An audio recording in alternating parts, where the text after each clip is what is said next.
Hello everyone, আজকে আমরা শিখব এই সুন্দর গোলাপ ফুল গাছটা কিভাবে বানানো যায়, তাও ফেলনা জিনিস দিয়ে। তো চলো শুরু করা যাক। এটার জন্য আমাদের লাগবে একটা ফেলনা মোখা, একটা শুকনা ডাল আর কাটলিচুর কিছু আটি নিয়ে নিয়েছি, যেটা আমি পরে বলবো। কাটলিচুর এই আটিগুলো আমি ওই পটে রেখেছি, কারণ এটাতে আমার এই যে সুপার ক্লে, এটা যাতে আমার কম খরচ হয় সেজন্যই আমি এই আটিটা ভরে নিয়েছি। এতে আমাদের সুপার ক্লেও কম খরচ হবে, আবার যে গাছটা আমরা লাগাবো স্ট্যাবিলাইজ হয়ে থাকবে, বাতাসেও পড়ে যাবে না। যার কারণে আমি একটু ভার হওয়ার জন্য আটিগুলো ব্যবহার করেছি। এবার আমরা এই শুকনা ডালটা সবুজ কালার করব, যার কারণে আমি টিস্যু নিয়ে নিলাম।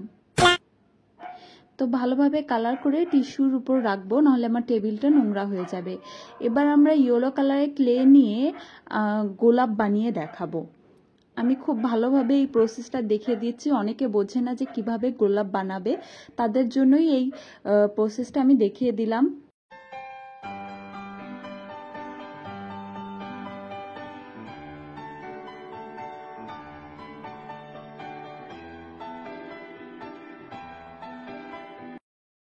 আমি আরো একবার দেখিয়ে দিচ্ছি।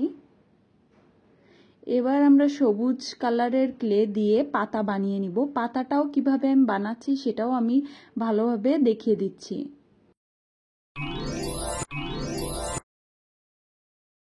এবার আমরা ওই শুকনা ডালের সাথে গ্লু দিয়ে পাতাগুলো অ্যাটাচ করে নিব।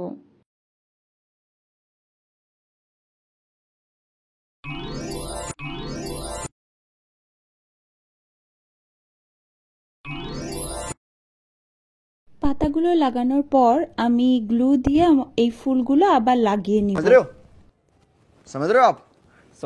তো লাগানোর পর এটা আমরা আমাদের ওই পটে অ্যাড করে দিব। ব্যাস, তৈরি হয়ে গেল সুন্দর গোলাপ ফুলের গাছ।